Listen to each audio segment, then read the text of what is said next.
एक समय की बात है। किसी गांव में एक बुढ़िया माई रहा करती थी। वह गरीब थी, लेकिन उसका भगवान गणेश के प्रति अगाध प्रेम और विश्वास था।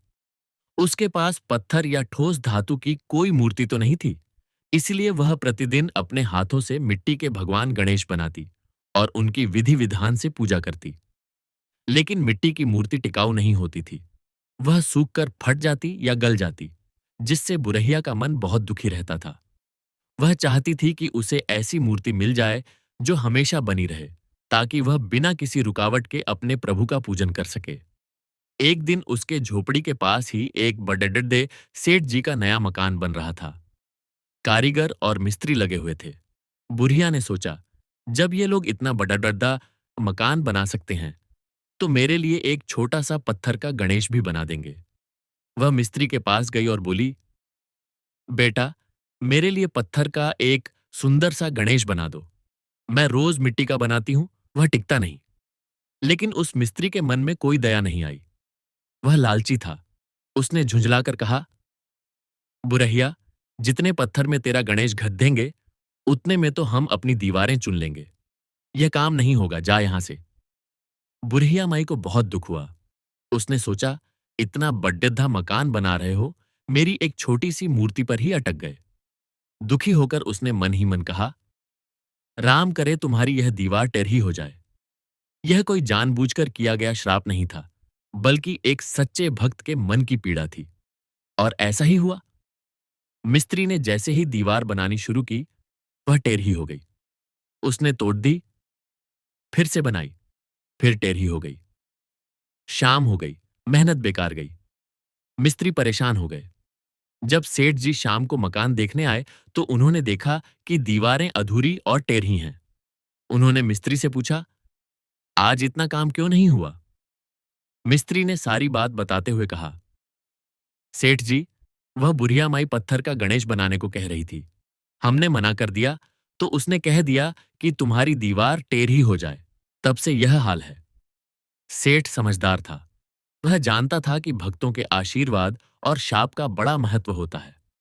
उसने तुरंत बुढ़िया माई को बुलवाया और उसके पैरों में गिरकर बोला, माई, हम तुम्हारा सोने का गणेश बनवा देंगे। बस तुम हमारी दीवार को सीधा होने का आशीर्वाद दो। बुढ़िया का मन पिघल गया। उसने आशीर्वाद दिया और सेठ ने उसे सोने की मूर्ति बनवा कर दी। दीवार सीधी हो गई। इसी तरह भगवान गणेश की एक और अनोखी लीला है, जो यह बताती है कि वे केवल बाहरी वैभव के नहीं, बल्कि भावनाओं के भूखे हैं।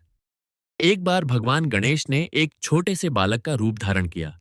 हाथ में उन्होंने एक चिमटी में थोड़े से चावल और एक चम्मच में थोड़ा सा दूध लिया और एक नगर में घूम घूम कर पुकारने लगे, कोई मेरी खीर बना दे, कोई मेरी खीर बना दे। सब लोग उस बालक को देखकर हंसते थे। इतने कम दूध चावल से क्या खीर बनेगी, यह सोचकर कोई उसकी बात गंभीरता से नहीं लेता था। अंत में वह बालक एक गरीब बुढ़िया के घर पहुंचा। उस बुढ़िया के पास भी कुछ नहीं था, लेकिन उसका हृदय बहुत बड़ा था। वह छोटे से बालक को देखकर पिघल गई। उसने प्यार से कहा, बेटा, चल, तुम्हारे लिए खीर बनाती हूं। उसने एक छोटी सी भगोनी निकाली, तो बालक ने कहा, दादी, इतनी छोटी भगोनी में क्या होगा, बड़ा बर्तन लाओ। बुढ़िया हंसते हुए वैसे ही करने लगी। उसने वह थोड़ा सा दूध और चावल उस बड़े बर्तन में डाल दिया और चूल्हे पर चढ़ा दिया। कुछ ही पलों में पूरा बर्तन गाढ़ी, सुगंधित खीर से भर गया। बुढ़िया हैरान थी, पर उसने बालक को बुलाया। तभी उसके अपने पोते पोतियां भी भूख से खीर मांगने लगे। बुढ़िया ने गणेश जी, बालक का नाम लेकर एक कटोरी खीर निकाली और बच्चों को दे दी। पड़ोसन को देखकर उसे भी दे दी। बहू ने भी छुपकर खा ली। थक हार कर बुढ़िया ने भी एक कटोरी लेकर पीछे बैठकर खानी शुरू कर दी, यह सोचकर कि बालक को कब बुलाऊं। थोड़ी देर बाद बालक आया और बोला, दादी, मुझे तो खीर खा ली, मेरा पेट भर गया। बुढ़िया ने कहा, नहीं बेटा, तूने तो खाई ही नहीं। तब बालक रूपी गणेश जी ने कहा, दादी, जब तूने अपने पोते पोतियों को खिलाई, तब मैंने खाई। जब तूने पड़ोसन को दी, तब मैंने खाई। जब तेरी बहू ने चुपके से खाई और जब तूने खुद पीछे बैठकर खाई, तब तब मैं वहीं था। मैं भूखा नहीं हूं। बुढ़िया समझ गई कि यह कोई साधारण बालक नहीं, बल्कि स्वयं भगवान है। उसने पूरी नगरी को खीर खिला दी, फिर भी बर्तन खाली नहीं हुआ। राजा को जब इस चमत्कार का पता चला, तो उसने लालच में वह बर्तन छीन लिया, लेकिन महल पहुंचते ही उसमें से बदबू आने लगी और कीड़े पड़ गए। राजा ने वह बर्तन लौटा दिया। बुढ़िया ने गणेश जी से पूछा, तो गणेश जी ने उसे झोपड़ी के कोने में गाड़ने को कहा। जब बुढ़िया ने वहां खुदाई की, तो उसे धन के 2 खजाने मिले। गणेश जी ने जाते समय उस झोपड़ी पर पैर रख दिया और वह झोपड़ी सोने का महल बन गई। इन कथाओं से यही शिक्षा मिलती है कि भगवान गणेश को सोना, चांदी या भव्य प्रसाद नहीं, बल्कि सच्ची भक्ति और प्रेम चाहिए। बुढ़िया माई की मिट्टी वाली भक्ति ही उसके लिए सोने से भी अधिक मूल्यवान थी। और खीर वाली कहानी सिखाती है कि ईर्ष्या और छल से बचना चाहिए। गणेश जी की यही लीला है कि वह अपने भक्तों की हर मनोकामना पूरी करते हैं। बस शर्त है निष्कपट भावना और विश्वास। और फिर एक ऐसी ही लीला हुई जब गणेश जी ने अपने भक्त की लाज रखने के लिए स्वयं मिट्टी का पुतला बनकर उसकी झोपड़ी में आ बैठे। एक गरीब ब्राह्मण था। उसके पास न सोना था, न चांदी, न ही महंगे फूल पत्ते। उसके पास था तो सिर्फ एक टूटा फूटा चबूतरा और उस पर बिखरी हुई गाय के गोबर की कुछ सूखी बिंदियां। लेकिन उस ब्राह्मण का विश्वास अटल था। वह रोज सुबह उठकर उन्हीं सूखी बिंदियों को एकत्र करता, उन्हें हाथ में मसलकर महीन चूर्ण बनाता और उस चूर्ण से चबूतरे पर एक छोटा सा गणेश बनाता। फिर वह पत्ते तोड़कर उन्हें अर्पित करता और एक लोटे के पानी से अभिषेक करता। पड़ोसी उस पर हंसते थे, कहते थे, अरे पागल, गोबर के गणेश की क्या पूजा, तू तो गंदगी पूज रहा है। लेकिन ब्राह्मण के कानों पर जूं तक नहीं रेंगती थी। वह रोज पूजा करता और शाम को ध्यानपूर्वक उस मूर्ति को बहाकर नदी में विसर्जित कर देता। एक दिन राजा उधर से निकला। उसने देखा कि एक व्यक्ति गोबर के ढेले से मूर्ति बना रहा है और उस पर पानी चढ़ा रहा है। राजा को बड़ा घिन आई। उसने हाथ में चाबुक उठाया और ब्राह्मण पर लपक कर बोला, अरे अज्ञानी, क्या कर रहा है?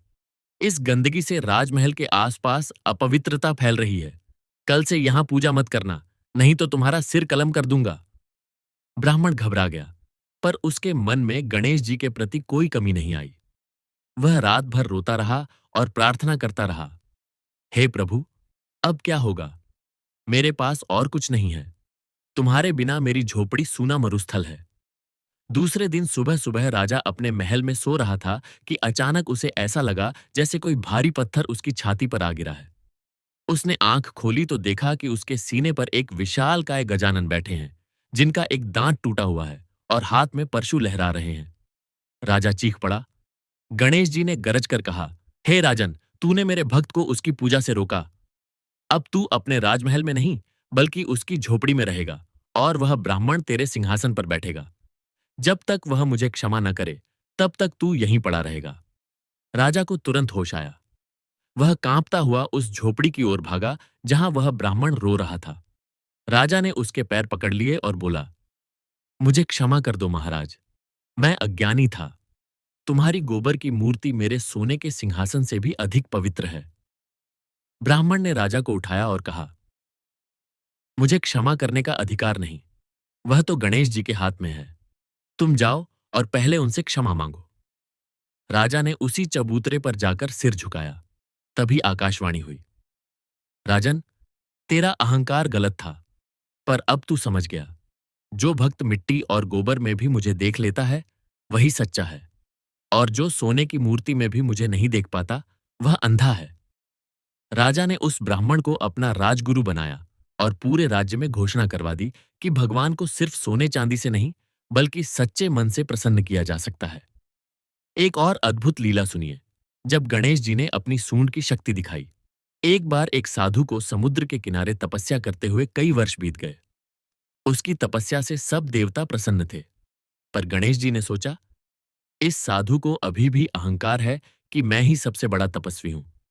तो गणेश जी एक छोटे से लड़के के रूप में उसके पास आए और बोले, बाबा, मुझे भूख लगी है, कुछ खाने को दो। साधु ने आंख खोली और गुस्से से बोला, जा, जा, मेरी तपस्या में विघ्न मत डाल। मेरे पास क्या है तुझे देने को? लड़के ने फिर हाथ जोड़कर कहा, बाबा, बस थोड़ा सा जल ही दे दो। साधु ने झुंझलाकर उसे लात मारी और वहां से भगा दिया। लड़के ने हाथ में एक छोटी सी सूंड बनाई और समुद्र की ओर बढ़ा। उसने अपनी सूंड को समुद्र में डुबोया और एक ही बार में सारा समुद्र पी लिया। जहां विशाल समुद्र लहरें मार रहा था, वहां सूखी रेत और मछलियां तड़पने लगीं। सब देवता घबरा गए। ब्रह्मा जी दौड़े दौड़े आए और बोले, हे गणेश, यह क्या किया? इस समुद्र के बिना पृथ्वी का क्या होगा? गणेश जी ने कहा, मैंने तो अपनी सूंड का थोड़ा सा ही पानी पिया है। सारा तो अभी भी मेरे पेट में है। परंतु उस साधु को बुलाओ जिसने मुझे लात मारी थी। तब तक मैं समुद्र नहीं लौट आऊंगा। साधु को बुलाकर लाया गया। उसने देखा कि जिस लड़के को उसने भगाया था, वही विराट रूप में सामने खड़ा है। साधु के पैर उखड़ गए। वह गिर पड़ा और बोला, प्रभु, मुझसे अपराध हुआ। मेरी तपस्या तो धूल में मिल गई। गणेश जी ने कहा, तपस्या से बड़ा दया है साधु। तूने भूखे बालक पर दया नहीं की, तो तेरी तपस्या का क्या मोल? जा, अब पहले मनुष्यों की सेवा कर, फिर देवताओं की साधना कर। इतना कहकर गणेश जी ने एक ही हिचकारी में सारा समुद्र फिर से उगल दिया। लहरें फिर से कुलांचे मारने लगीं, मछलियां तैरने लगीं। साधु ने उसी दिन से गांव-गांव जाकर भोजन बांटना शुरू कर दिया। ऐसी ही एक लीला उनकी चूहे की सवारी के बारे में भी है। एक बार एक यक्ष ने गणेश जी से पूछा, हे प्रभु, आप ब्रह्मांड के स्वामी होकर चूहे पर क्यों सवारी करते हो? यह तो बड़ा तुच्छ जीव है। गणेश जी मुस्कुराए और बोले, चलो, तुम्हें एक पहेली सुलझाता हूं। उन्होंने अपने चूहे को आवाज दी। चूहा दौड़ता हुआ आया। गणेश जी ने उसके कान में कुछ कहा और चूहा वहां से भाग गया। थोड़ी देर बाद चूहा अपने दांतों में एक छोटा सा हीरा लेकर आया।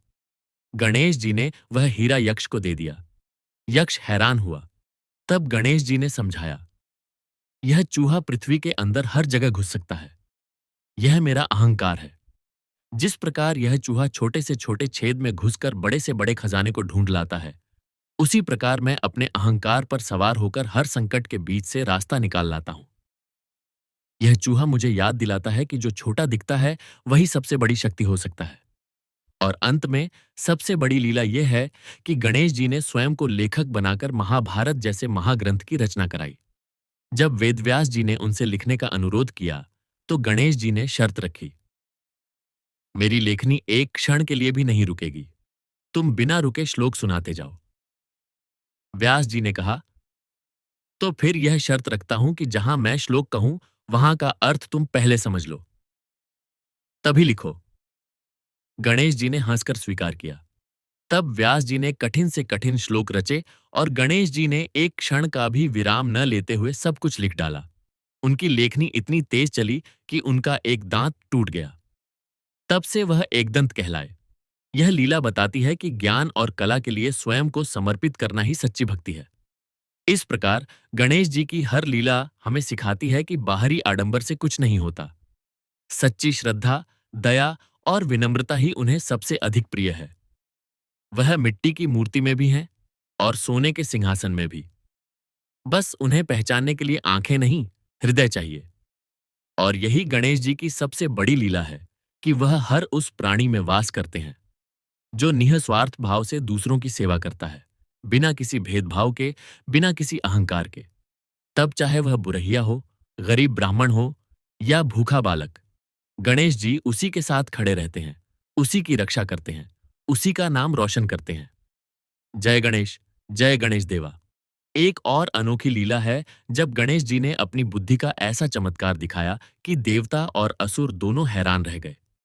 एक बार समुद्र मंथन हुआ जिसमें 14 रत्न निकले, लेकिन सबसे पहले एक विष निकला जिसे भगवान शंकर ने अपने कंठ में धारण कर लिया। उसके बाद अमृत का कलश निकला। देवता चाहते थे कि अमृत केवल उन्हें मिले और असुर चाहते थे कि वह सब पी जाएं। दोनों में खींचतान शुरू हो गई।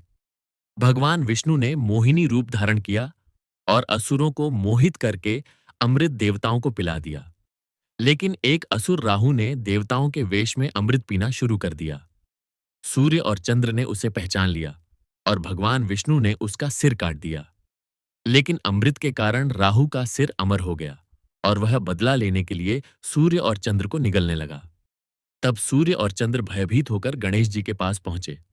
उन्होंने प्रार्थना की, हे गणेश, आप विघ्नहर्ता हैं, हमारा विघ्न हरिए। राहु प्रतिदिन हमें निगलने का प्रयास करता है। गणेश जी मुस्कुराए और बोले, तुम लोग मेरे बचपन के मित्र हो, चिंता मत करो। मैं ऐसा उपाय करूंगा कि राहु की शक्ति तो बनी रहे, परंतु वह पूरी तरह तुम्हें निगल न सके। गणेश जी ने अपने दांतों में से एक छोटा सा टुकड़ा तोड़ा और उसे आकाश में उछाल दिया। वह टुकड़ा सूर्य और चंद्र के सामने आकर रुक गया।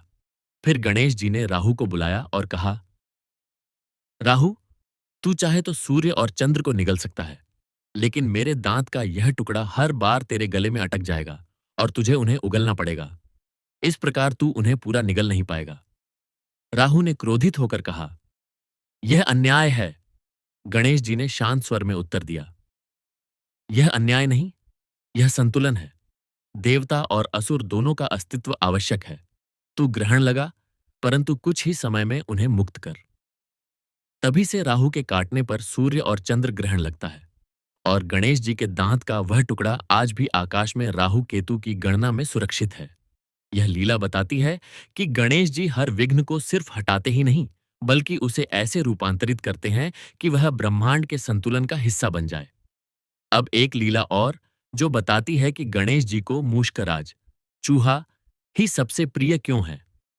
एक बार एक ऋषि ने तपस्या करके यह वरदान पा लिया कि वह जहां भी दृष्टि डालेगा वहां का राजा बन जाएगा। उस ऋषि ने अहंकार में आकर पहले एक बिल्ली को देखा, बिल्ली राजा बन गई। फिर एक कुत्ते को देखा, कुत्ता राजा बन गया। इस तरह उसने पूरे जंगल में अराजकता फैला दी। तब सब जानवर गणेश जी के पास गए। गणेश जी ने अपने चूहे से कहा, तुम जाओ और उस ऋषि को समझाओ। चूहा ऋषि के पास पहुंचा और बोला, हे महाराज, आपकी दृष्टि में जो शक्ति है उसका दुरुपयोग मत कीजिए। ऋषि ने क्रोध में चूहे को देखा और चूहा तुरंत राजा बन गया। लेकिन चूहे ने राजा बनते ही सबसे पहला काम यह किया कि उसने ऋषि को ही कैद कर लिया। ऋषि हैरान रह गए। चूहे ने कहा, आपने शक्ति दी, परंतु संतुलन नहीं सिखाया। अब आप स्वयं देखिए कि बिना विवेक के शक्ति कितनी खतरनाक होती है। ऋषि ने अपनी गलती मानी और प्रार्थना की कि वह सबको उनके मूल रूप में लौटा दे। चूहे ने कहा, मैं तो गणेश जी का सेवक हूं। जब तक आप गणेश जी से क्षमा नहीं मांगते, मैं राजा ही रहूंगा। ऋषि गणेश जी के पास गए और उन्होंने नतमस्तक होकर क्षमा मांगी। तब गणेश जी ने सबको पहले जैसा कर दिया। चूहा फिर से छोटा हो गया, लेकिन तब से उसे मुश्कराज कहा जाने लगा। गणेश जी ने उसी चूहे को अपना वाहन बनाया, क्योंकि उसने दिखा दिया था कि सबसे छोटा प्राणी भी सबसे बड़ा न्याय कर सकता है, यदि उसे सही दिशा मिल जाए। एक और प्रसिद्ध लीला है अपना मुंह देखो वाली। एक बार गणेश जी अपने भाई कार्तिकेय के साथ एक प्रतियोगिता में थे कि कौन पहले पृथ्वी का चक्कर लगाकर आता है। कार्तिकेय तुरंत अपने मोर पर सवार होकर आकाश में उड़ गए। उन्होंने सातों महाद्वीपों, सातों सागरों और सातों पर्वतों का चक्कर लगाना शुरू कर दिया। गणेश जी शांत भाव से अपने चूहे पर बैठे रहे। फिर उन्होंने अपने माता पिता, भगवान शिव और माता पार्वती के चारों ओर 7 बार परिक्रमा की। माता पार्वती ने पूछा, पुत्र, तुमने ऐसा क्यों किया? गणेश जी ने विनम्रता से उत्तर दिया, माता, आप और पिता शिव ही मेरे लिए संपूर्ण ब्रह्मांड हो। जिसने आपका चक्कर लगा लिया, उसने सारी पृथ्वी का चक्कर लगा लिया। बाहर भागने से क्या होता है, जब सारा संसार यहीं समाया है। तब भगवान शिव ने घोषणा की कि गणेश जी ने सच्चे अर्थों में पृथ्वी का चक्कर लगा लिया। कार्तिकेय बाद में लौटे और उन्हें अपनी हार माननी पड़ी। तभी से गणेश जी बुद्धि विनायक और सिद्धि विनायक कहलाए। यह लीला सिखाती है कि बाहरी दौड़ धूप से अधिक महत्वपूर्ण है अपने मूल, अपने परिवार और अपने अंतरात्मा को समझना। जो अपने घर के देवताओं को पहचान लेता है, उसके लिए पूरी दुनिया अपने आप घूम आती है। अंत में सबसे मार्मिक लीला उस भक्त की है जिसने गणेश जी को लड्डू का भोग लगाते समय धोखा देना चाहा। एक धनी व्यापारी था। वह बड़े बड़े भोग लगाता था, लेकिन मन में लालच था। उसने एक बार सोचा कि लड्डू तो बहुत महंगे होते हैं, मैं मिट्टी के लड्डू बनाकर चढ़ा दूं और असली लड्डू खुद खा लूं। उसने ऐसा ही किया। उसने सुंदर सुंदर मिट्टी के लड्डू सोने चांदी के बर्तनों में सजाकर गणेश जी के मंदिर में चढ़ा दिए। रात को उसे सपना आया। गणेश जी प्रकट हुए। उनके हाथ में वही मिट्टी का लड्डू था। गणेश जी मुस्कुराते हुए बोले, हे व्यापारी, तूने मुझे मिट्टी का लड्डू खिलाया, अब मैं तुझे असली लड्डू खिलाता हूं। इतना कहकर गणेश जी ने उसके मुंह में मिट्टी का लड्डू ठूंस दिया। व्यापारी चीखकर उठा और उसका मुंह मिट्टी से भरा हुआ था। उसे तब समझ आया कि भगवान को धोखा नहीं दिया जा सकता। वह मंदिर गया, रोया, और तब से वह सच्चे मन से भोग लगाने लगा। उसी दिन से उसका व्यापार दुगना हो गया। यह लीला सिखाती है कि भगवान को मिट्टी का लड्डू भी प्रिय है, यदि वह सच्चे मन से बना हो, लेकिन छल का कोई भोग स्वीकार नहीं करते। गणेश जी की लीलाएं अनंत हैं, जैसे अनंत है उनका स्वरूप। एक हाथ में परशु, दूजे में पाश, तीसरे में मोदक और चौथे में अभय मुद्रा। ये सब मिलकर यही संदेश देते हैं कि बुराई का नाश हो, अहंकार बंधे, मिठास बौंटे और भक्त निर्भय हो।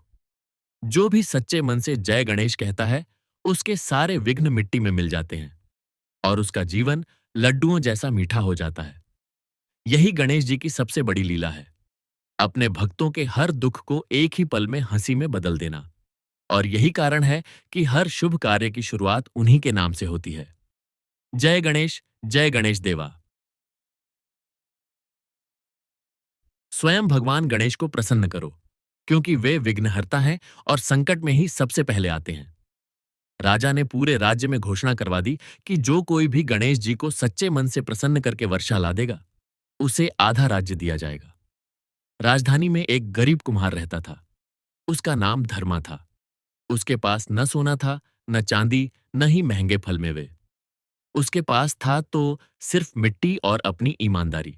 धर्मा ने सोचा, मैं मिट्टी का ही एक गणेश बनाता हूं, क्योंकि मिट्टी से तो मेरा पेट भरता है, मिट्टी ही मेरी माता है। उसने अपने चाक पर बैठकर इतना सुंदर और मनमोहक गणेश बनाया कि देखते ही बनता था। फिर उसने अपनी झोपड़ी के सामने एक चबूतरा बनाया, उस मूर्ति को स्थापित किया और दूब, लाल फूल और अपने हाथों से बने लड्डू चढ़ाए। उसके पास घी नहीं था, तो उसने तिल के तेल से दीपक जलाया। उसकी आंखों में आंसू थे, हृदय में प्रार्थना थी। हे गणेश, मेरे पास कुछ नहीं है, पर मेरा सब कुछ तुम्हारे सामने है। बस एक बूंद पानी दे दो, मेरी धरती को, मेरे लोगों को। मुझे राज्य नहीं चाहिए, मुझे बस सबके चेहरे पर हंसी देखनी है। 7 दिन और 7 रात तक धर्मा ने बिना खाए पिए उसी मूर्ति की पूजा की। 8वें दिन सुबह सुबह जब उसने आंख खोली, तो देखा कि उसके सामने वही मिट्टी की मूर्ति जीवित हो उठी है। गणेश जी उसके सामने खड़े थे, मुस्कुरा रहे थे, और उनके हाथ में एक छोटा सा कमल था। गणेश जी ने कहा, धर्मा, तेरी मिट्टी के लड्डू मुझे किसी सोने के भोग से अधिक मीठे लगे। तूने न तो मुझसे राज्य मांगा, न सोना, न स्वर्ग। तूने तो सिर्फ अपनी धरती के लिए पानी मांगा। मैं प्रसन्न हूं। इतना कहकर गणेश जी ने उस कमल को आकाश में उछाल दिया।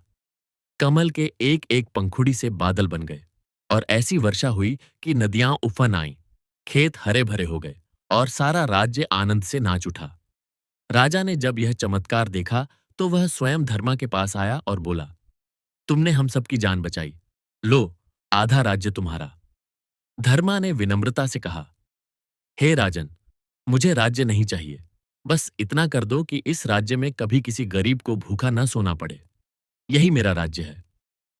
राजा ने वचन दिया और उस दिन से धर्मा को मिट्टी का महाराजा कहा जाने लगा। गणेश जी ने उसे यह भी वरदान दिया कि जब कभी भी धरती पर अकाल पड़े, तो उसकी मिट्टी के गणेश की पूजा करने से वर्षा अवश्य होगी। अब एक और अनोखी लीला, जहां गणेश जी ने एक पत्थर को जीवित कर दिया। एक बार एक बहुत बड़ा भक्त था। उसका नाम तुलसीदास था। कोई कवि नहीं, एक साधारण माली। वह प्रतिदिन गणेश जी के मंदिर में फूल चढ़ाता था। एक दिन मंदिर के पुजारी ने उससे कहा, तुलसी, तू रोज सिर्फ फूल चढ़ाता है, कोई महंगा भोग क्यों नहीं लगाता? भगवान तो राजा महाराजाओं के सोने के थाल देखकर प्रसन्न होते हैं। तुलसीदास ने उत्तर दिया, पुजारी जी, भगवान को देखने के लिए आंखें नहीं, दिल चाहिए। मेरे पास सोना नहीं, पर मेरे पास प्यार है। पुजारी ने उसकी बात का मजाक उड़ाया और उसे मंदिर से बाहर निकाल दिया। तुलसीदास दुखी होकर एक पत्थर के पास बैठ गया और रोने लगा। उसने उस पत्थर पर ही फूल चढ़ा दिए और कहा, हे गणेश, तुम तो हर जगह हो। यदि मैं मंदिर नहीं जा सकता, तो यह पत्थर ही मेरा मंदिर होगा। उसने रोज उस पत्थर को सींचना शुरू कर दिया, उस पर फूल चढ़ाने लगा, उसे गले लगाने लगा। लोग उसे पागल समझने लगे। एक दिन राजा उधर से गुजरा। उसने तुलसीदास को पत्थर से बातें करते देखा और पूछा, बावरे, तू क्या कर रहा है? तुलसीदास ने कहा, महाराज, मैं अपने गणेश जी की पूजा कर रहा हूं। राजा हंसा और बोला बोला यह तो पत्थर है, इसमें कहां है तेरा गणेश? तुलसीदास ने कहा, महाराज, यदि आपके पास आंखें हैं तो देखिए। राजा ने उस पत्थर की तरफ देखा तो वह पत्थर फटा और उसमें से स्वयं गणेश जी प्रकट हुए, जो मुस्कुरा रहे थे। गणेश जी ने कहा, राजन, इस भक्त ने मुझे पत्थर में देखा, जबकि तुम्हारे मंदिर के पुजारी सोने की मूर्ति में भी मुझे नहीं देख पाए। जाओ, उस पुजारी से कहो कि अब वह मेरी पूजा तब तक नहीं करेगा जब तक वह इस पत्थर की तरह नम्र न हो जाए। राजा ने जाकर पुजारी को बुलवाया। पुजारी ने तुलसीदास के पैर छुए और क्षमा मांगी। तब गणेश जी ने कहा, जो पत्थर को भी भगवान मान लेता है, उसके लिए पत्थर भी भगवान बन जाता है। और जो सोने को ही सब कुछ समझता है, उसके लिए सोना भी पत्थर है। यह कहकर गणेश जी अंतर्ध्यान हो गए और वह पत्थर आज भी उस स्थान पर एक पवित्र शिला के रूप में विद्यमान है। एक और अद्भुत लीला सुनिए, जो अहंकार के विनाश की है। एक बार एक विद्वान पंडित ने पूरे देश में यह घोषणा कर दी कि वह गणेश पुराण का सबसे बड़ा जाता है। उसने गणेश चतुर्थी के दिन एक बड़ा भव्य आयोजन किया, जहां हजारों लोग आए। पंडित ने बड़े बड़े व्याख्यान दिए, शास्त्रार्थ किए और सबको चकित कर दिया। अंत में उसने कहा, मैं गणेश जी का सबसे बड़ा भक्त हूं। यदि वे सच्चे हैं तो आज मुझे दर्शन दें। बस यह कहना था कि आकाश में बादल गरजे, बिजली कड़की और सबके सामने एक छोटा सा बालक प्रकट हुआ। वह बालक बहुत गंदे कपड़े पहने था, हाथ में एक टूटा हुआ कटोरा लिए था और पेट भर खाने की भीख मांग रहा था। सब लोग उसे हटाने लगे, परंतु वह बालक सीधा पंडित के पास गया और बोला, बाबा, मुझे भूख लगी है। तुम गणेश जी के सबसे बड़े भक्त हो, तो मुझे कुछ खाने को दो। पंडित ने घृणा से उसे ठुकरा दिया और कहा, जा, यहां से जा। मैं महापंडित हूं, मैं भीख मांगने वालों को नहीं देखता।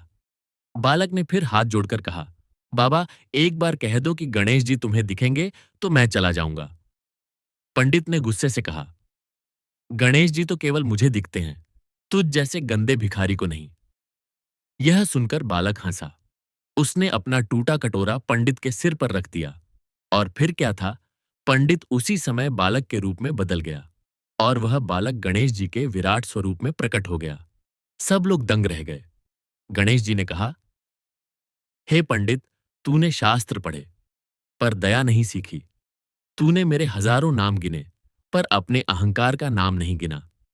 अब तू 1 वर्ष तक भीख मांगकर गुजर करेगा, तब कहीं तेरी बुद्धि खुलेगी। पंडित रोने लगा। उसने क्षमा मांगी।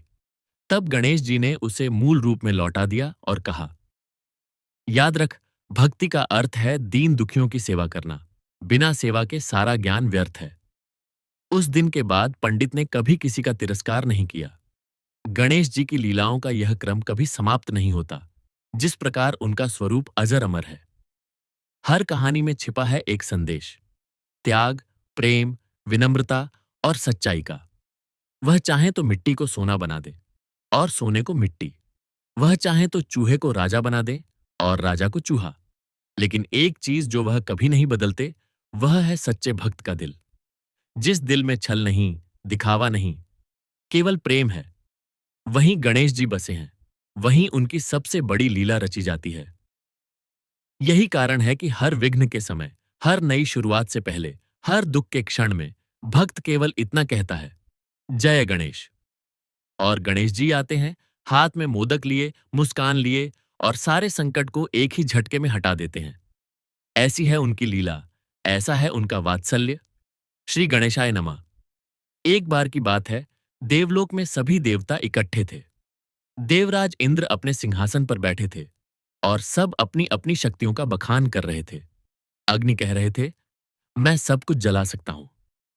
वायु कह रहे थे, मैं सब कुछ उड़ा सकता हूं। जल कह रहा था, मैं सब कुछ बहा सकता हूं। पृथ्वी कह रही थी, मैं सब कुछ धारण कर सकती हूं। इंद्र ने कहा, मैं सबका राजा हूं। बस यह सुनते ही वहां एक गहरी गर्जना हुई और प्रकट हुए स्वयं भगवान गणेश। बड़ा पेट, हाथी का मुख, एक दांत टूटा और सिर पर मुकुट। सब देवता चुप हो गए।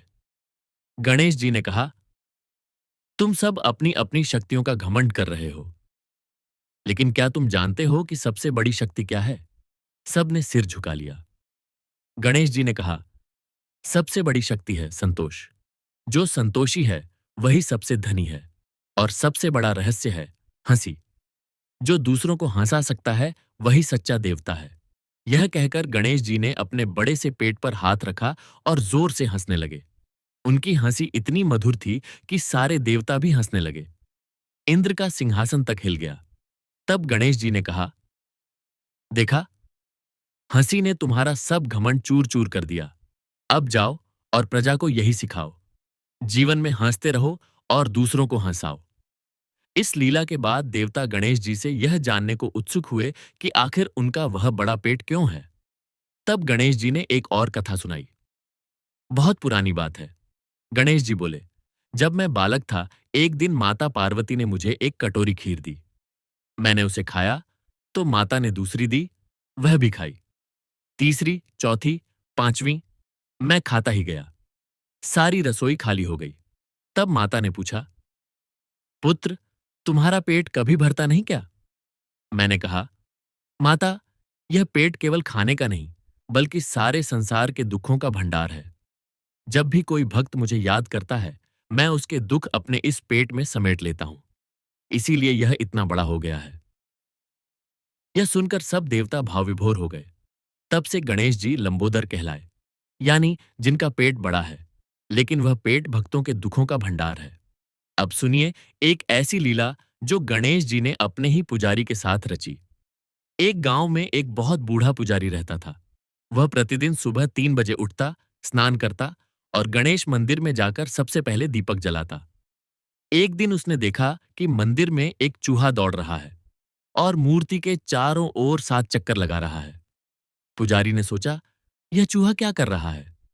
उसने चूहे को भगाने के लिए डंडा उठाया, लेकिन चूहा गणेश जी की मूर्ति के पीछे जाकर छिप गया। पुजारी ने गुस्से में आकर कहा, हे गणेश, तुम्हारी यह मूर्ति चूहों का घर बन गई है। कल से मैं पूजा नहीं करूंगा। रात को उसे सपना आया। गणेश जी ने कहा, पुजारी, उस चूहे ने मेरे 7 चक्कर लगाए, जो तूने मेरे जन्मदिन पर भी नहीं लगाए। वह चूहा मेरा वाहन है और मैं उसी पर सवार होकर तेरी पूजा स्वीकार करने आता हूं। यदि तूने उसे भगाया तो तूने मुझे भगाया। पुजारी सुबह उठा और उसने मंदिर जाकर देखा तो चूहा फिर से वहां था, मूर्ति के पास बैठा हुआ। पुजारी ने उसके पैर छुए और कहा, मुझे क्षमा कर दो। अब मैं जान गया कि तुम भगवान के रूप में हो, चाहे तुम चूहे के रूप में क्यों ना आओ। उस दिन से वह पुजारी पहले चूहे को प्रणाम करता, फिर गणेश जी को। यह लीला सिखाती है कि भगवान के रूप को मत देखो, उनकी उपस्थिति को देखो। एक और कथा है जो बताती है कि गणेश जी कितने सहनशील हैं। एक बार एक ऋषि ने बहुत कठोर तपस्या करके यह शक्ति पाली कि वह जिस पर भी हाथ रख दे वह भस्म हो जाए। उस ऋषि ने अहंकार में आकर सोचा, अब मैं सबसे बड़ा हूं। वह सीधा कैलाश पर्वत पर पहुंचा और बोला, गणेश, तुम्हारी पूजा सबसे पहले होती है, लेकिन अब मैं तुम्हें भस्म कर दूंगा और देखता हूं फिर कौन तुम्हारी पूजा करता है। उसने गणेश जी के सिर पर हाथ रख दिया, लेकिन गणेश जी तो वहीं खड़े रहे, मुस्कुराते रहे। ऋषि हैरान रह गया। उसने अपना हाथ देखा तो उसकी उंगलियां झलकर राख हो गई थीं। वह चीखने लगा। तब गणेश जी ने कहा, ऋषि, तूने भस्म करने की शक्ति तो पाली, पर यह नहीं सीखा कि उस शक्ति का उपयोग कैसे करना है। मैं स्वयं ब्रह्मांड का पिता हूं, मुझे कोई भस्म नहीं कर सकता। तेरी शक्ति तो तेरे ही ऊपर उलट गई। अब जा और पहले किसी गरीब की भूख मिटा, फिर मुझे भस्म करने का सोच। ऋषि ने अपनी गलती मानी। गणेश जी ने उसकी उंगलियां वापस लौटा दी और कहा, याद रख, शक्ति का दुरुपयोग करने वाला कभी सुखी नहीं रहता। एक बार गणेश जी अपनी माता पार्वती के साथ बैठे थे। तभी नारद मुनि आए और बोले, माता, आपका यह पुत्र तो सदा लड्डू खाता रहता है, कभी ज्ञान की बात नहीं करता। माता पार्वती मुस्कुराईं और बोली, नारद, तुम इसे ज्ञान की परीक्षा लो। नारद ने गणेश जी से पूछा, हे गणेश, बताओ, इस संसार में सबसे कठिन क्या है? गणेश जी ने तुरंत उत्तर दिया, सबसे कठिन है अपने मन को जीतना। नारद ने पूछा, और सबसे आसान क्या है? गणेश जी ने कहा, सबसे आसान है दूसरों की गलतियां निकालना। नारद ने पूछा, और सबसे बड़ा रहस्य? गणेश जी ने कहा, यह कि मैं और तुम एक ही हैं। बस यह भूल गए। नारद मुनि चुप हो गए। उन्होंने माता पार्वती से कहा, माता, आपका पुत्र सचमुच ज्ञान का सागर है। गणेश जी की लीलाएं अनंत हैं, जैसे अनंत हैं उनके नाम। एकदंत, चतुर्भुज, वक्रतुंड, सूरपाक, गजानन, लंबोदर, सिद्धिविनायक, विघ्नहर्ता। हर नाम के पीछे एक कहानी है। हर कहानी के पीछे एक सीख है। वह बालक है तो मासूमियत का प्रतीक, वह वृद्ध है तो अनुभव का, वह चूहे पर सवार है तो विनम्रता का, वह लड्डू रखता है तो मिठास का, वह फंदा रखता है तो संयम का, वह कुल्हाड़ी रखता है तो बुराई के नाश का, और वह मुस्कुराता है तो यह बताने के लिए कि जीवन में हर समस्या का हल हंसी के साथ ढूंढा जा सकता है। यही कारण है कि भारत के कोने कोने में, हर घर में, हर मंदिर में गणेश जी का नाम लिया जाता है। कोई नया काम शुरू करने से पहले, कोई यात्रा पर निकलने से पहले, कोई परीक्षा देने से पहले, बच्चे के जन्म से लेकर विवाह तक, हर शुभ अवसर पर गणेश जी को याद किया जाता है। क्योंकि जहां गणेश हैं, वहां कोई विघ्न नहीं, और जहां विघ्न है, वहां गणेश को बुलाने मात्र से विघ्न मिट जाते हैं। ऐसी है उनकी लीला, ऐसा है उनका प्रताप। जय गणेश देवा। श्री गणेशाय नमः।